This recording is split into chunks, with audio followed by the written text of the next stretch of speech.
Good Good evening, to be everyone. back. I'm good. I can't put on Beautiful. my camera. I'm driving. That's fine.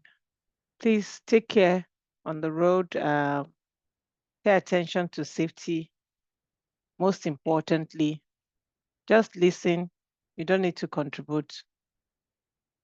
Good evening, everyone, and welcome to the boardroom. It's good to come back after a very long recess and Ramadan period, and now we celebrated the Eid. It's good to be back in the boardroom, I must say, and to be reading this particular book, The First Rule of Mastery. For those who are not familiar with the book that we have on our table, we are reading an Harvard, a book from the Harvard Business Review Press, written by Michael Gervais, PhD, with Kelvin Lake. It says here, Michael is a high performance psychologist, and he presents a groundbreaking guide for overcoming what may be the single greatest constrictor of human potential, FOPO, our fear of people's opinion. If you've had the privilege to go through the book, the introduction, I'm sure you will be very excited with this book. I wish I had read this manual. This is a great manual to have, a great manual to use. I wish I'd read this manual a long time ago, but nevertheless, better late than never. To lead us through the discussion for tonight, we're taking the Beethoven's Secret, Chapter 1, pharmacist Nenla Bello, who is one of our presenter, will be discussing chapter 1 and facilitating the Beethoven's Secret. I'm looking forward to this presentation, and I know you all are. Pharmacist Nenla, over to you. It's good to see you and good to have you in the boardroom. Yeah, good evening, everyone. It's great to be back in the boardroom. Um, you know, I must confess, the first time I opened, the e-copy of this book was about 2 hours ago. And then I read the introduction and I was quite intrigued and I began to wish I had started reading it earlier. At least I wish I had covered enough ground and then it would give me a better understanding of what the author is talking about in this book. So please, could you give me a second, please? There's some noise at the back. Just give me a second. Sure. Let me handle it, please.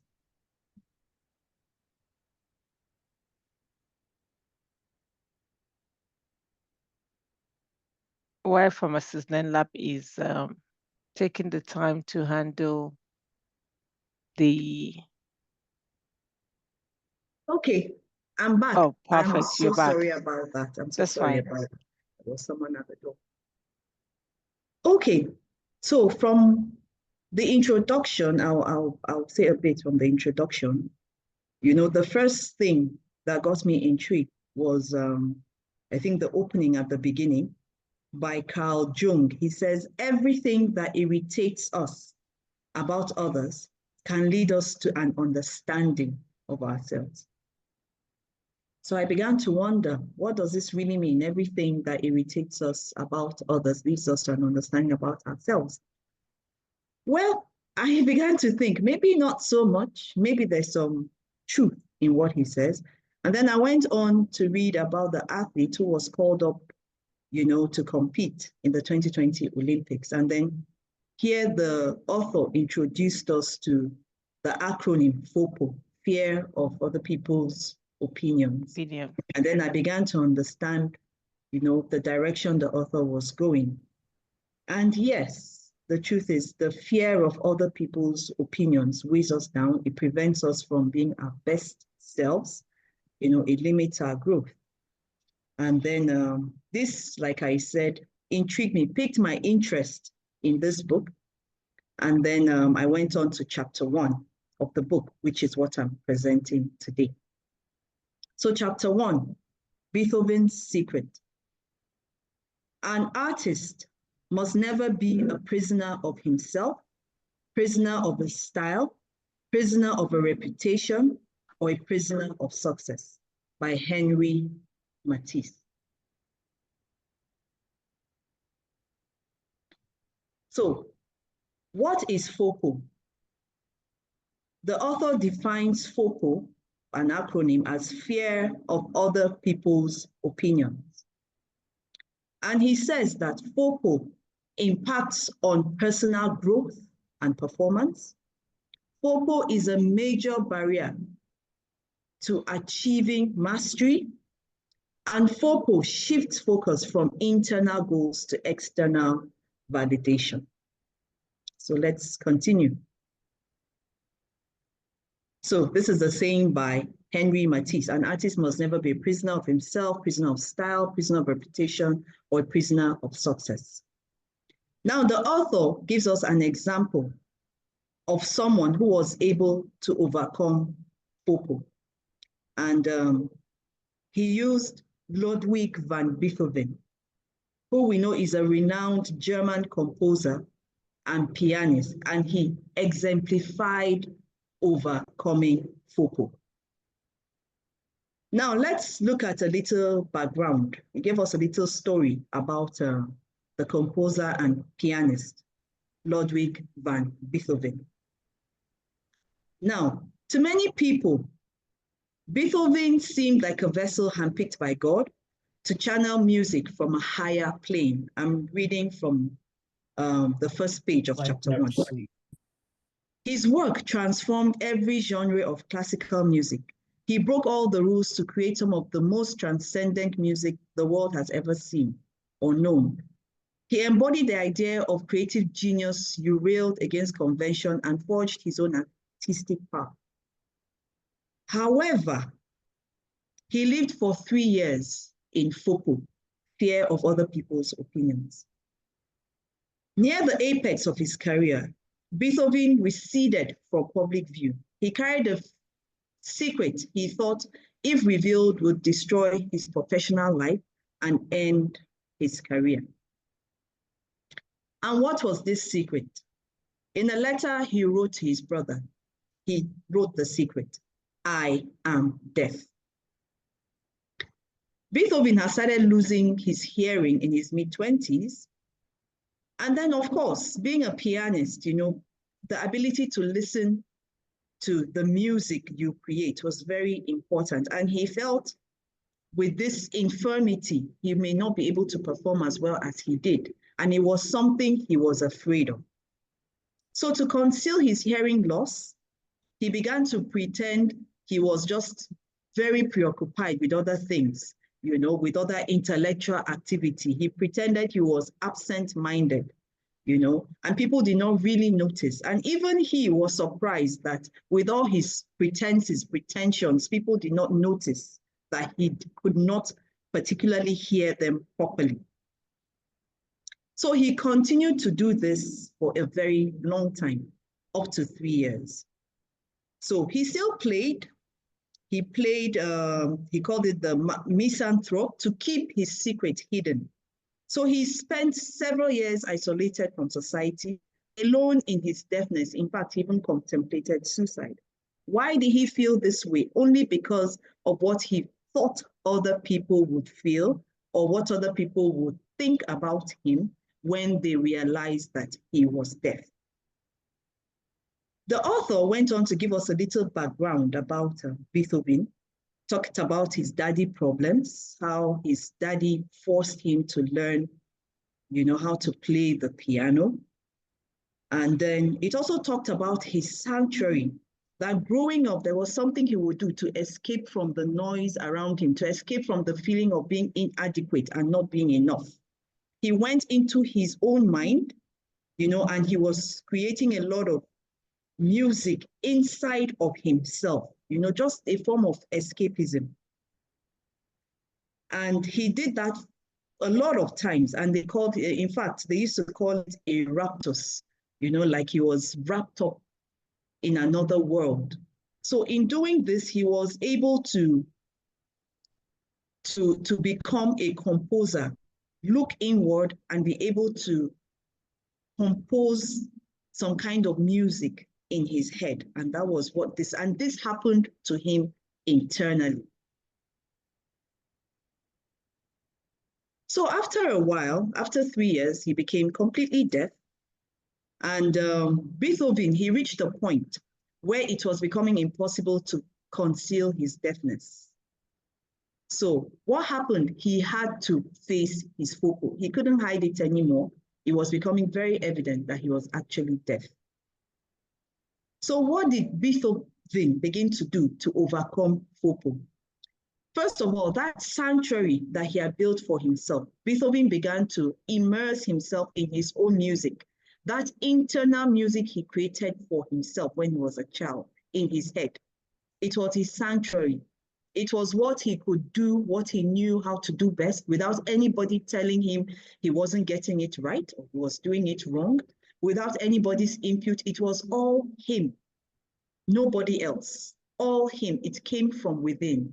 So he immersed himself more into that music he created internally, which he called his sanctuary. And in doing so, in immersing himself in that sanctuary, what did it help him do? It helped him remain true to his artistic vision without seeking external approval. I apologize for the spelling. My X is not really working on my laptop. So he was able to be true because this was all in his head. He wasn't asking for anybody's opinion. You know, it was something he was able to create within himself. And because of that, he did it well. It was whatever he wanted to do that he was able to create in himself. So he didn't seek anybody's approval. He was not afraid of what anybody would say about his hearing or about what he wasn't getting right. And then the third thing he did, he exposed his greatest fear, his deafness, thereby freeing himself from the paralyzing grip of FOPO. There's this saying, a man that is already on the ground fears no fall, you know, or they say a shameless person has no shame. There's nothing to be ashamed of anymore. So he was able to expose his greatest fear. And once he did that, there was nothing to hide anymore. There was no FOPO.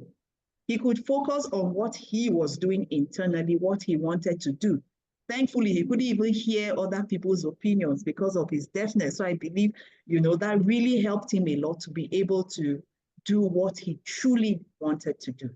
And that was how he began to overcome FOPO.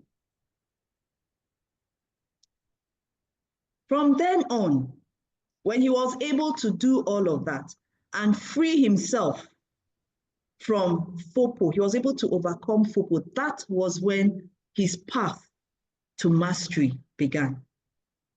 So when Beethoven stopped worrying about what people thought about him, he shifted from performing for the world outside to performing from the world inside. So he wasn't hearing what other people's opinions were. All he could do was perform what was inside his head, what was already in him, that vision he had, that place in his sanctuary, what he was able to do inside there. So that whatever it was he was performing. It wasn't coming from what he was hearing from the external, it was coming from what was inside of him. So that was the shift that he needed. And then for him, it was important to know that it wasn't just about technical excellence alone. Technical excellence alone doesn't give us the mastery that we need. Mastery has to come from within. It comes from the belief of what we can do from the inside. So yes, technically, I may be able to, you know, when I was preparing these slides, I knew I did it quite late, and I kept telling myself, wow, you know, okay, I've been doing this for a while. Technically, I can say, okay, I've gotten to a level of, maybe I'm a bit good at doing this. And then I started getting scared and I was thinking, wow, but would this be enough? But then I reminded myself, no, this is in me. This is something I love to do, you know, and then I was able to do this, and here I am presenting. I'm not saying I'm an expert yet, but I know I'm becoming a master at it, so we're getting there. So technical excellence alone is not sufficient. Mastery is inner directed life, externally expressed. It is only what you have that you can give, not just the skill you learn. Learning the skill is important, but you have to have something more inside of you for the skill to be able to be expressed, you know, sufficiently, properly for others to love what you do. So for me, the key points I've gotten from this chapter is that the more we value things outside our control, the less control we have. I think we have talked about this when we were doing a presentation some time ago. I'm trying to remember things in our sphere of influence and those outside our sphere of influence. And I also remember recently I saw something on Coach Sam's page. He said, it is focus on the things you cannot do everything well. Focus on those things which you truly know you can do well and build on them and make them better and better. So the more we value things outside our control, I'm not this person, you know, I do not know how to do certain things. But then there are things that I know I can do well. So it's important that we focus on them and work on them and build on them so that we become masters at doing these things. And then the other key point for me, which was very important, was that Beethoven stopped squandering his internal resources to influence conditions he did not have complete control over and mastered what was within his control. So at some point, what Beethoven did, in his head, he was always composing, making music in his head. But then at this point, he was a pianist, you know, so he was deaf. There was no way he could hear whatever it was that he was able to play as a pianist. So that was already out of his control. There was nothing he could do about it. And then he decided to look inward and begin to get better at what he knew he loved to do, what he knew he was good at. And that was composing. That happened inside of him. And so he had complete control over that. And he became one of the greatest composers of all time, even while he was deaf. I think they said he composed some of his best music while he was deaf. Okay, so in conclusion, the author emphasizes the importance of redirecting attention from external judgments to internal values and aspirations. By so doing, individuals can cultivate authenticity and pursue mastery in their respective fields. Now, on the last page of chapter 1, there's a figure there, there's a diagram where, if you can open it with me, there's a diagram there, and it shows us what's in our control and what is not in our control. So in the middle there, we have what is 100% in our control, our thoughts, our words, our actions, and our attitudes. And when I looked at this, I was very happy to see that this is something we have actually covered in a lot of books that we have read and a lot of presentations that we've done. So we're actually on the right path. You know, we've talked about our attitudes, we've talked about our thoughts, our words, our actions, what we do every day, things we're able to do every day. So all of these are 100% in our control. And then the outer circle looks at things that are not 100% in our control, other people's opinions. People are free to think and say what they want to do. Chelsea versus Man City results, even though that can cause a war in a home, but truly it's outside of our control. 3-year-olds, children will always be children. The future, we can only prepare and plan for it. It's really not in our control. We can only do what we can do today. Smoke detectors that don't go off at night. How other people feel, you know. Yes, our actions may impact on other people, but in the end, it's a choice for them. You can't really control how other people feel. Other people's happiness. They always say you're the only one that can make yourself happy. So the past, What has happened before has happened. It's no longer in our control. We have the traffic, the weather, even cats, even though I love cats, but sometimes they can be very annoying. That is not in my control. What your parents say the first time they meet the future in-laws. Wow, I heard quite a lot then, but I couldn't control it. They had their own opinion, so well, out of my control. And then other people's actions. What other people do, I cannot control really. So when we begin to understand this, we know what to focus on. We know what to redirect our attention to and begin to work on those things, and those things will begin to work for us. And in the end, it makes us better people, makes us better business owners, better bosses, better employees, better friends. We become better in our relationships. So thank you so much. And the floor is open for your comments, contributions. I know it was a very short presentation, but I just picked out, things that stood out for me.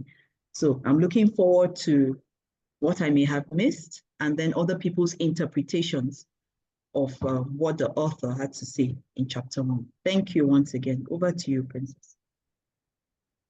Thank you very much, Pharmacist Nenla. Very concise presentation, but very powerful. Thank you very much for taking the time to introduce the book, and also the chapter 1 was a very beautiful presentation, as is, usual with the boardroom. Please, can we give Nenla her flowers? We should start changing these flowers to diamonds.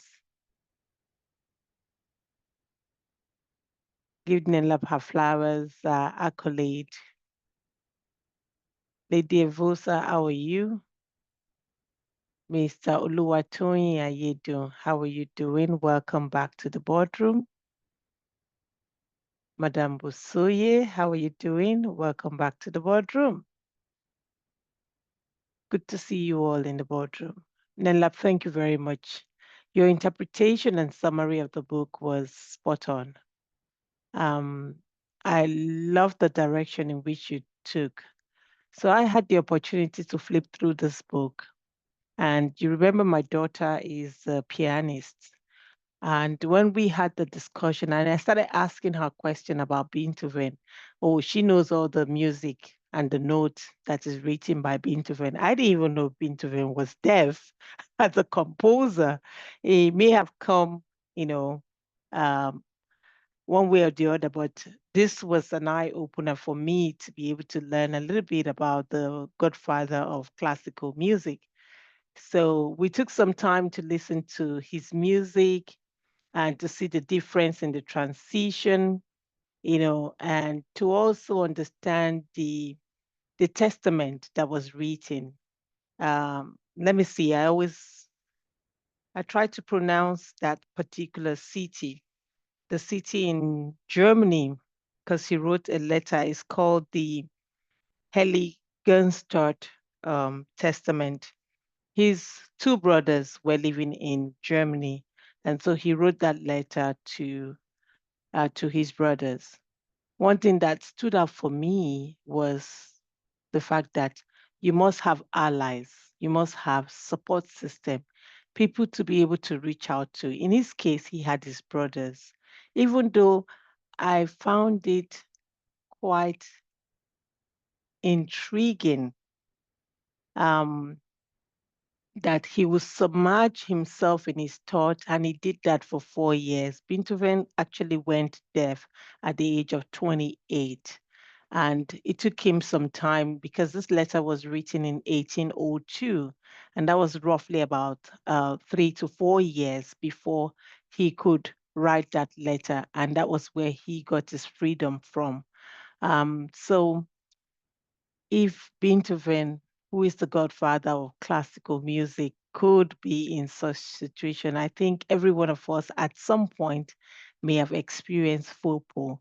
And I want us to unpack those experiences, discuss them, and just shed the light on how you are able to, how you were able to manage such phase in your life.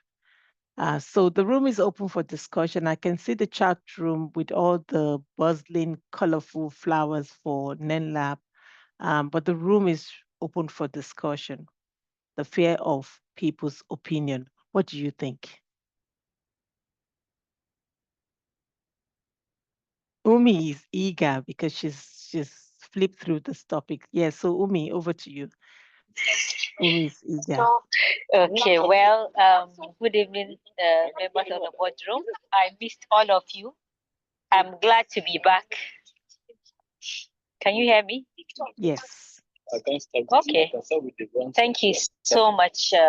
Is this our HOD that chose this book? Truly, this book is excellent. When I started reading it, I couldn't drop it. I was not even in a comfortable place, but honestly, I read, in fact, almost the second chapter. Okay, so what stood out for me in this chapter that I read is, and also thank you, Lady Nana, always on point, also concise and clear. Thank you so much. So what stood out for me, they said, this this one is actually, this book is going to show us the wisdom to liberate ourselves, to really start working from inside and then we come out. Because to be honest, if you don't believe in yourself, if whatever you are doing is to show off or you are waiting for people's validation or approval, definitely you'll be frustrated at some point. So I believe there was a saying that said, I think it's a God mercy, or God is a gift when you are maybe working or having a business that align with your purpose, which means whether you make money or you don't make money, it will make you happy. It will make you happy, and you continue to become better and better, and you continue to pursue it instead of to be dejected. Because honestly, this FOPO, it happens because I have experienced this FOPO. Is it FOPO or FOP, whatever it is? I used to really fear people's opinion. So whenever there are some particular people, they are family members, whenever I'm in their midst, I'm never myself because I really fear what they will say, what they will judge me. But I don't know, maybe recently I just ignored it. I said, I think deep down me, I know who I am. I know what I mean. I know also I can make mistakes. So let them, to hell with what they feel or what they say. So this book now is an eye opener to really work more on my FOPO, my this fear. Thank you so much for choosing this book. Thank you. Thank you very much, Umi. The choice was curated by Oluwatoyin Ayedun. I love the sequence of the book. Nenlab rightly captured the cycle of what is in our control and what is not in our control. So even though we'd had all the book in our archive, but Oluwatoyin really helped to curate the book, so that we can have a beautiful sequence. And I think it's a lovely sequence we've been having all through, from Attitude is Everything to starting with the why and now this. So it's really a good build up. So thank you very much, Oluwatoyin. Nenlab, you still want to add a comment or two? Yes, thank you so much. Thank you for your contribution, Umi. Thank you for the flowers. I even got a diamond ring. Thank you, Lady Nancy. For me, reading this book, it makes a lot of sense to me now, other people's opinions. But in fact, I believe all of us experience FOPO at some point in our lives. And then I think perhaps with age, as you get older and as you begin to have more experience with life and with dealing with people, it's easier to overcome FOPO because you go through a lot of things, you build a lot of confidence in yourself and in your abilities and capabilities. So sometimes, yes, we talk about FOPO, but then I'm thinking of my teenage son, Will it be that easy for him to overcome FOPO, like me, with all of my life's experiences, sometimes even early in marriage, you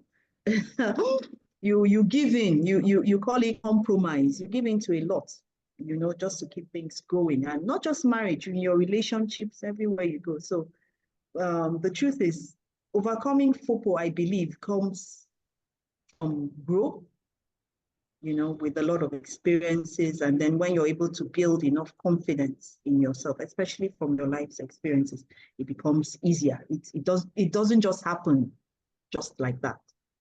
It needs a lot to get there. Very well said. Very well said. I'll give you an angle. Some time back, I was leading a team, a very diverse team. We were all not co-located, and I was the strategic lead. And every time we'd had to do a presentation, okay, at the initial stage, you're talking about experience, right? When I had nothing in my brain and I could do a little, and I started, being, in the spotlight, it was easy for me to transition. When I was now benchmark among the grades, oh, those who will come and they would do, I now noticed that I was now becoming a little bit withdrawn. I don't know if you get my point. So, oh, I was saying, okay, let me not shine too much.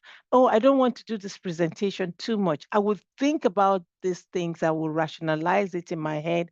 I'll say, oh, it looks like the gap between me as the strategic lead and the other five is too much. So let me just, dim myself a little bit so that I can conform with the environment, conform with the rest of the team. And so I will go and give a very, will I call it mediocre presentation, because these things affect you without you knowing, right? You will give the presentation, but you wouldn't want to give your very best. You just say, okay, let me dim the light a little bit. And I began to do that. And I noticed that that fear would grip me every time I want to do that presentation for the leaders in the room. Until one day I had to sit there and say, why do I have to? Why am I doing that? For who? Who does it serve? Am I serving myself or am I serving others? So you talked about life experiences, and I think that is very important because every one of us may have at one point or the other face um, the fear of people's opinion. What will people say when I do this? What will people say when I wear my red lipstick? What will people? But now I'm getting old and I really do not. I really do not. I'm sorry. I'm here to live. I'm here to make my mark. So I do things at my own terms, unapologetically. So I think age, experience, your maturity, your credibility as you advance in age and as you grow within that Maslow hierarchy um, of needs, you get to the top where you are at the top with the greatest. So you just do what you need to do. I like to hear from others. I really want to hear from others, and I know all of you expert in your field. All of you are doing great things. What was it like when you first appear on TV? What was your experience? KOS, what was your experience? You've been appearing on TV and on the board of so many top organizations. What was your experience?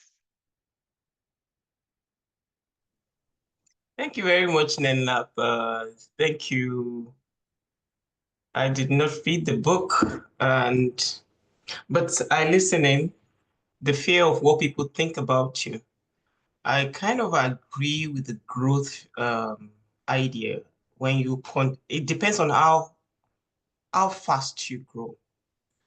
I recall we were doing a groundbreaking at one of our sites at the time, and then NTA came and I was asked, what is it like to be practicing in a man's field? I mean, I do real estate. You're building, it's a man's job. For a minute, I thought about it.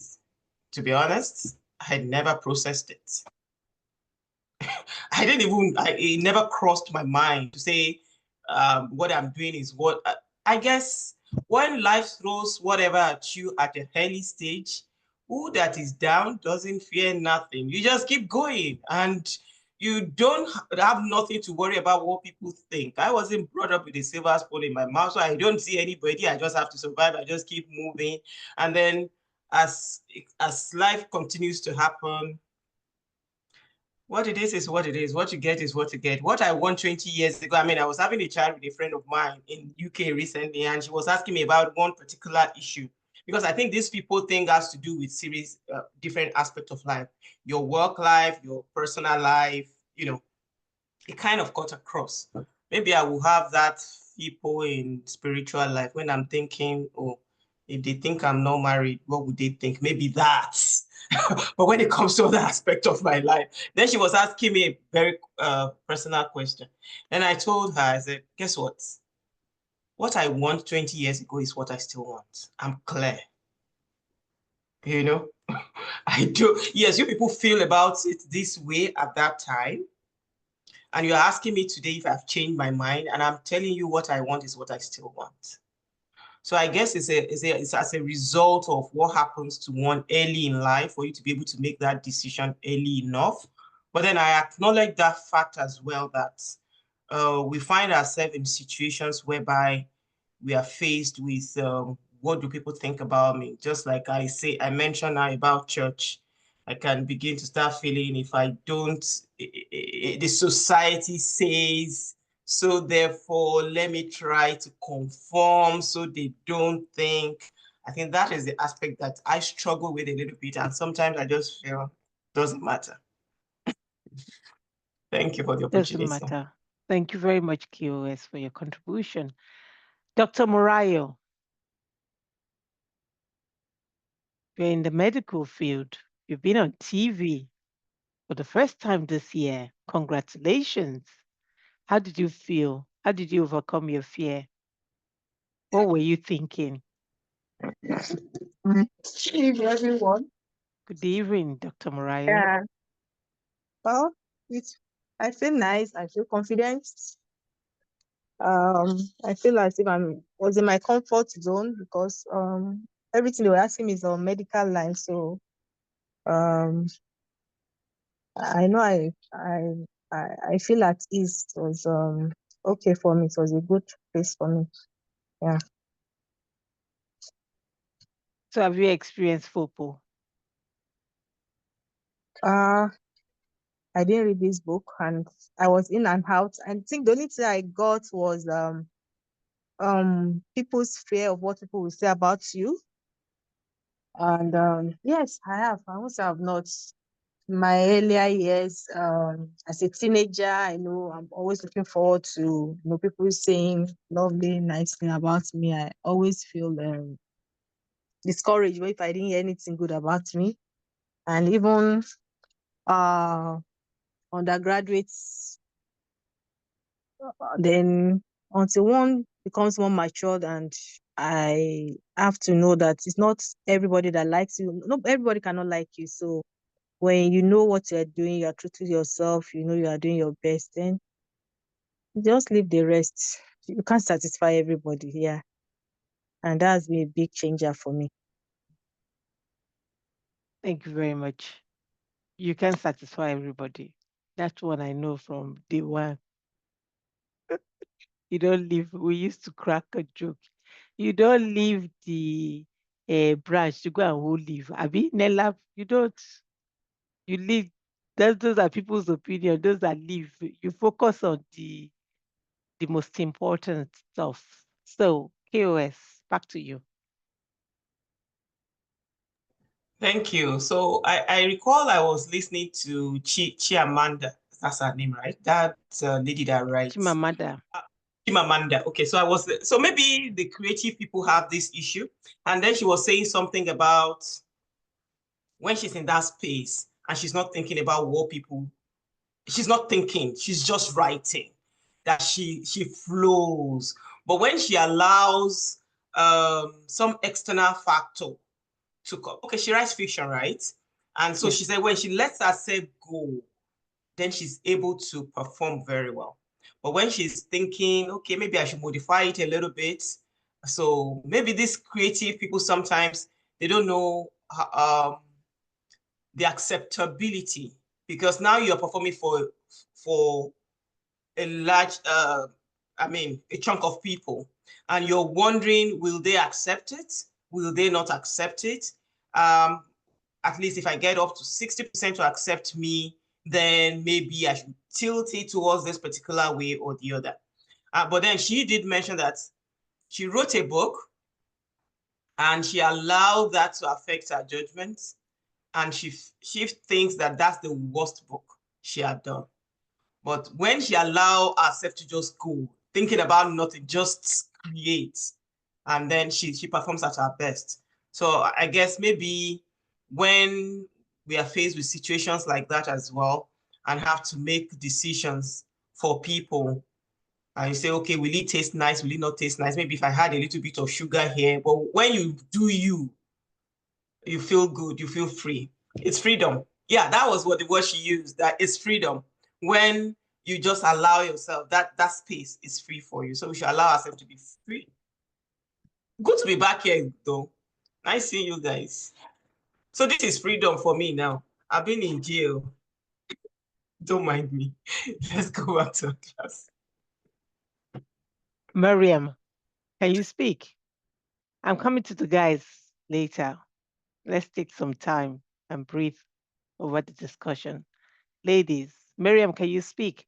Nancy and Lady Evosa, over to you.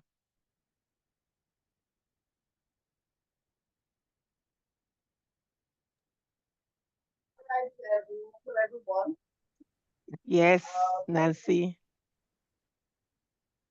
I've just been thinking, Nancy, we cannot hear you. Are you still driving? If you're still driving, please don't bother. Can you hear me now? Yes, we can. All right. So I'm just listening to everyone, and I'm like,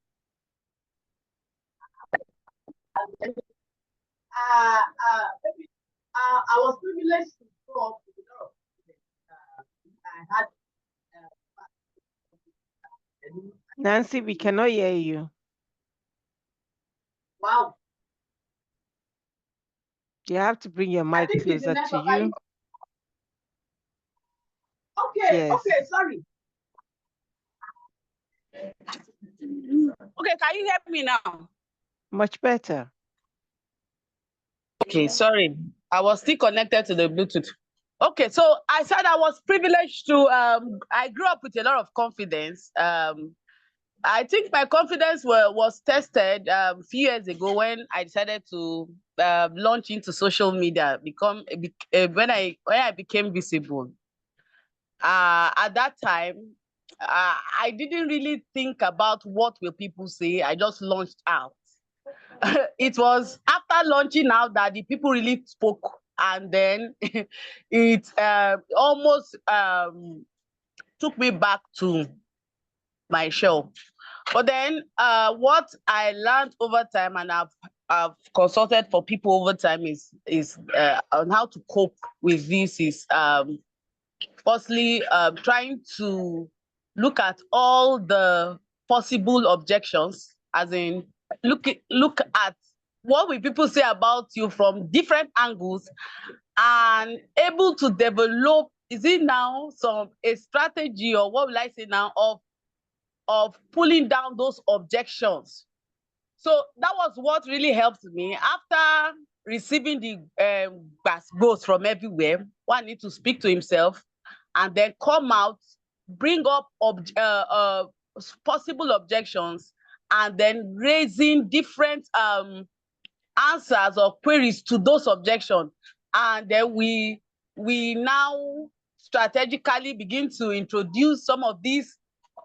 So somebody has said this, and honestly, this I don't understand. I don't know if you follow what we are trying to do. So because people will definitely speak, and honestly, if we want to go with people, it has been in fact the journey will be very slow, because I've experienced that a lot in writing. When I want to write, especially make a post, a public post, the one I decide to say, okay, I want to do something professional, blah, blah, blah, it takes me more than a week, and sometimes I may not make that post. But when I just come with under the unction and just make a post and just say, hey, it goes, and it sometimes becomes viral, sometimes it gets the reception and intended audience, it meets every need. So honestly, what the writer is saying is a very is a very what do you call it now?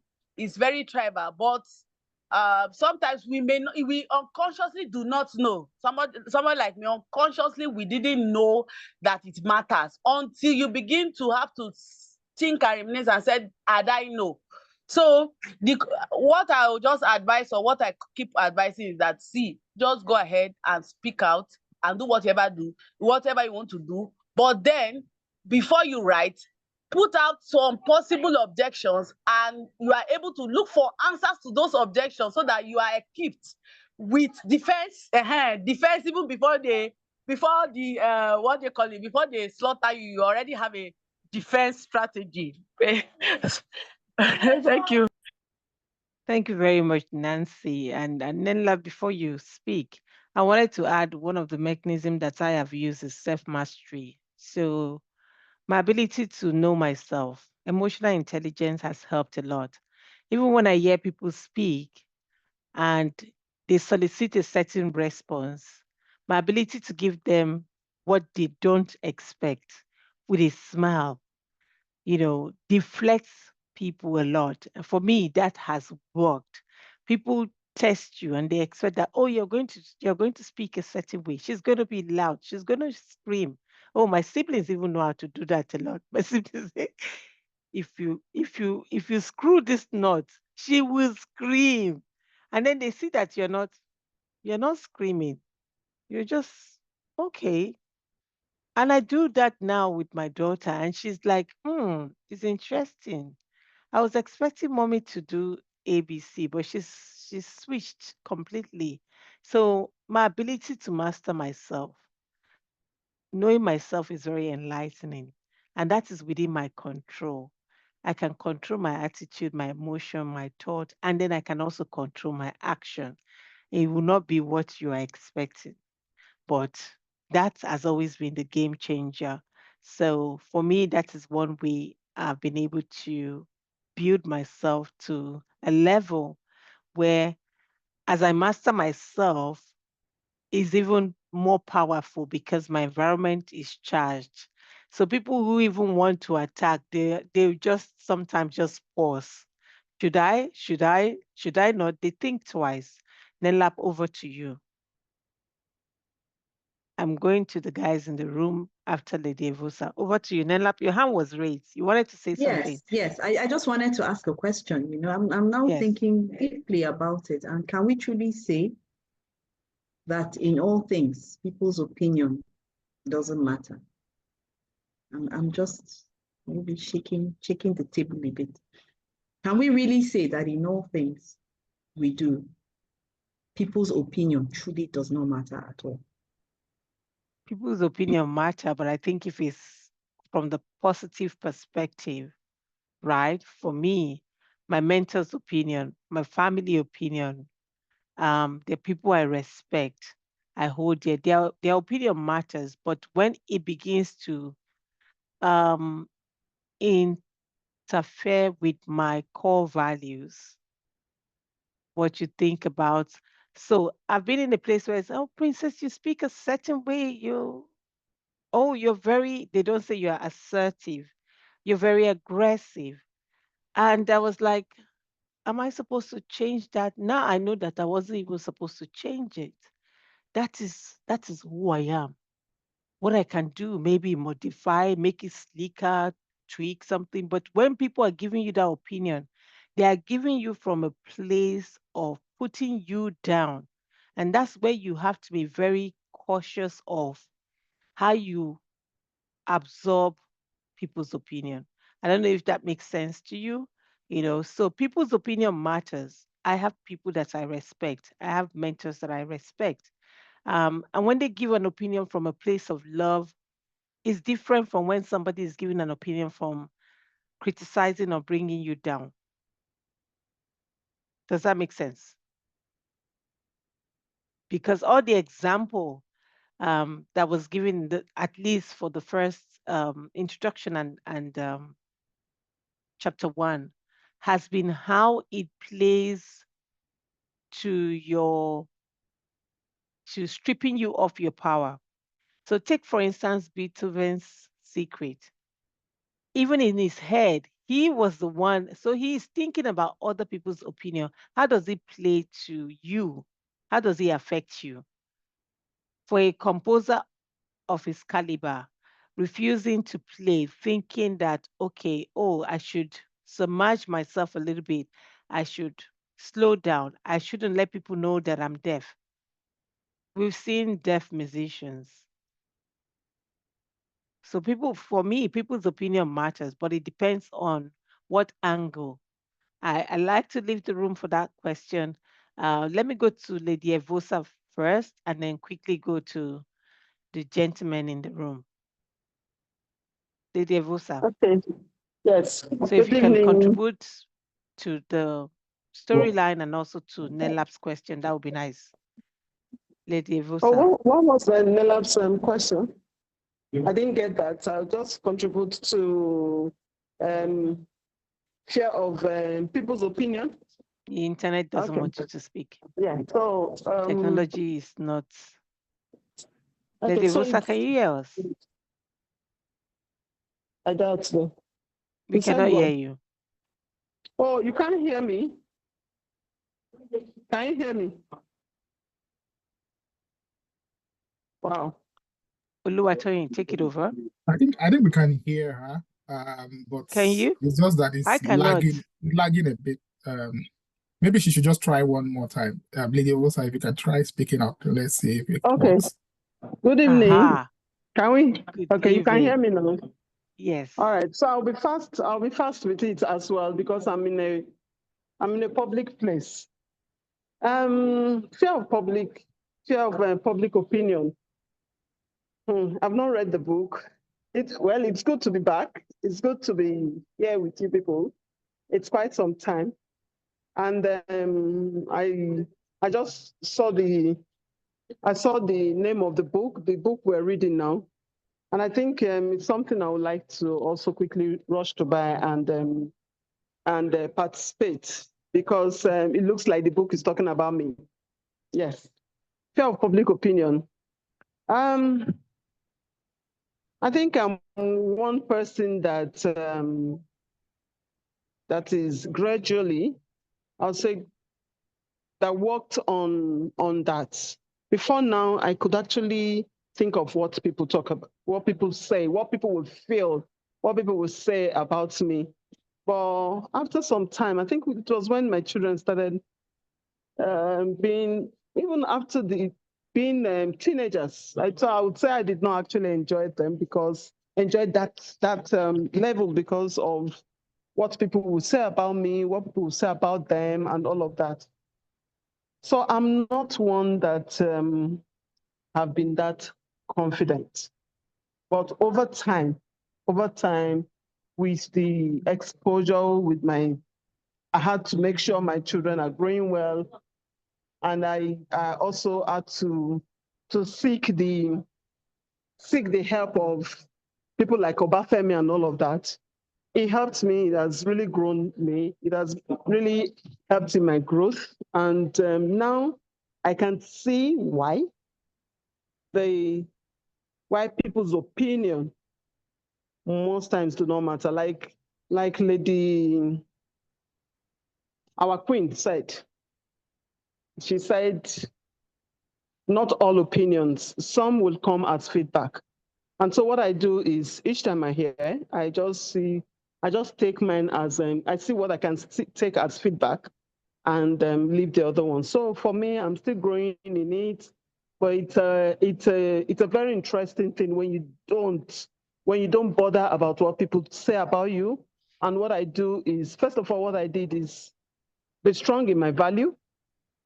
This is what I want, and I do not have any apology. I do not owe anybody apology for what the value that I have, as long as I've thought it through, most especially when I'm bringing up my children and all of that. So it has actually really helped me.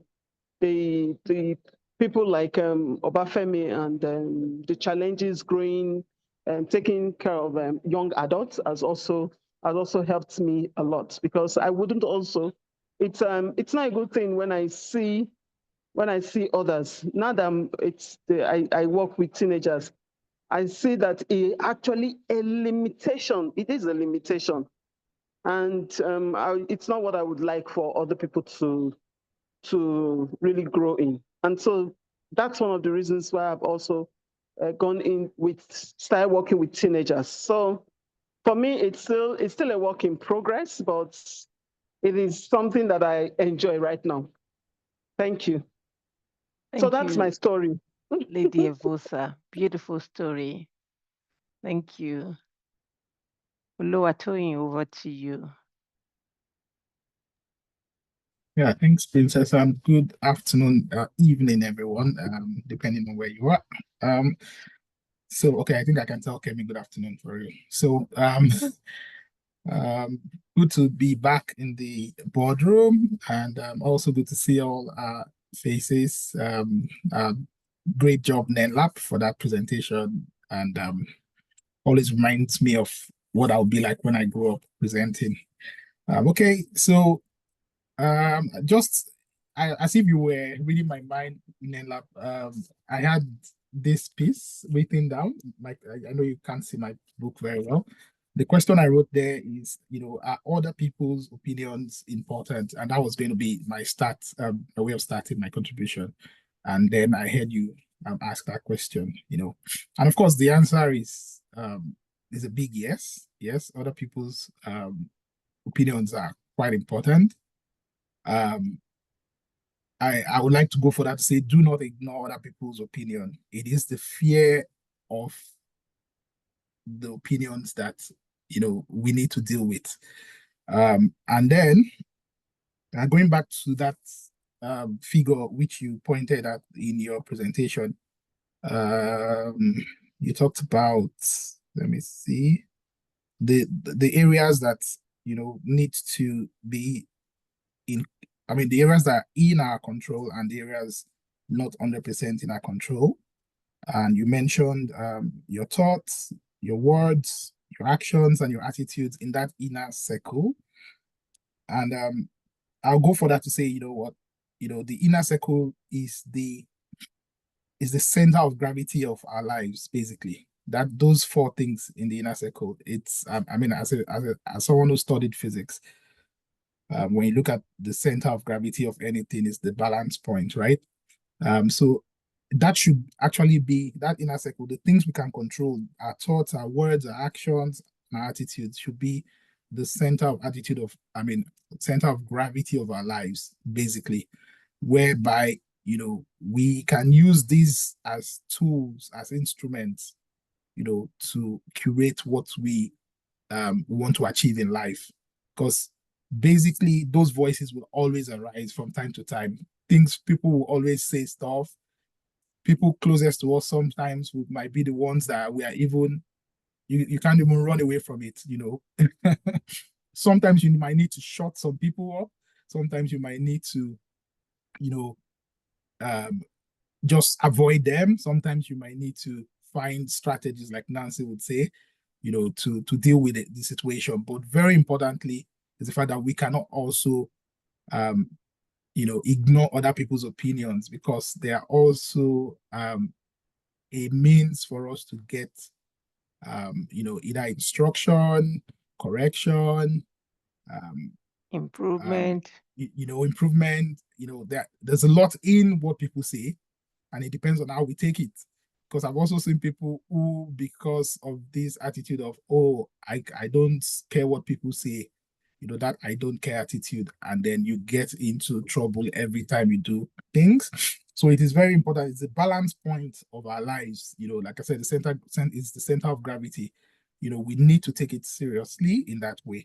And as someone who loves to, you know, interact with AI these days, as Nella asked that question, so I said, let me hear what one of my AI um, companions would say about it. So I said, the question I asked is it is it okay to ignore other people's opinions? I'll read it out and just close with that. It says, it's not inherently wrong to ignore other people's opinions, but it depends on the context and your goals. Opinions are just perspectives. Some are grounded in reason and evidence, others in emotions and bias. If you're trying to understand the situation deeply or make solid decisions, dismissing them outright might mean missing out useful angles or data. Even that's a dumb person, can sometimes spark a good idea if you chew on it a bit. That said, you are not obligated to entertain every voice. Life is too short for noise, especially if is just yelling nonsense and trying to drag you into their mess. The trick is knowing when to tune out versus when to listen. If you are ignoring opinions to stay comfy in your own bubble, that's a trap. So very important. If you just every time you just ignore people's opinions, it's another trap on its own. So, but if you are filtering to focus on what's actually relevant, that's just practical. What's the situation you are what's the situation you're thinking about? So sorry, so that's not supposed to be read out. It's my AI asking me. So basically, you can see the balance there. It's a fine balance, versus are you listening to things you shouldn't be listening from that? Filtering the right information out of what people are saying is key, and it doesn't matter who it's coming from, whether it's the madman on your street. Just make sure that you get the right information and leave the rest for them. Thank you very much. Thank you very much, Oluwatoyin. And I think that's a beautiful wrap. And I love what you said. Knowing when to tune out is very important, and understanding the perspective from which people's opinion. And I think you said one more thing. It is not the opinion, it's the fear of people's opinion. The fear of people's opinion. And sometimes it's we internalizing that fear. Sometimes they've not even given us their opinion, but we start already internalizing the fear and acting on that fear, and I think that is really a beautiful way to close out. Um, Nenlab, thank you very much for anchoring this section. Very great topic, very great book. I advise and I recommend that we all get our book, read it line for line, and scribble on it, like Samira would say, scribble on every part. These are very valuable information. Each um, page is packed full with information, packed full with insight, packed full with learnings. For those of you who are coaches, this book should be on your table. I recommend it. Thank you very much, ladies and gentlemen, for joining us this evening. It's good to have everyone back in the house. Really enjoyed the section. And yes, it's always a beautiful place. The boardroom is a beautiful place, the place for learning. And we had a very insightful conversation today. So, on that note, I'd like to wish you all a very beautiful evening for those of you in Nigeria, a good afternoon for those in Canada, and for those of us in Dubai, we're going to bed right away. No, except for Miriam, she might be in the marketplace right now, busy trying to make sure those goods are back in Nigeria. And please don't forget to wish Samira a happy birthday. Miriam's daughter's wedding is coming up in Jos. Those who would like to be in Jos on the 18th of April, if you can make it to Jos, please let me know. And we take it over from there. Thank you very much and have a beautiful evening.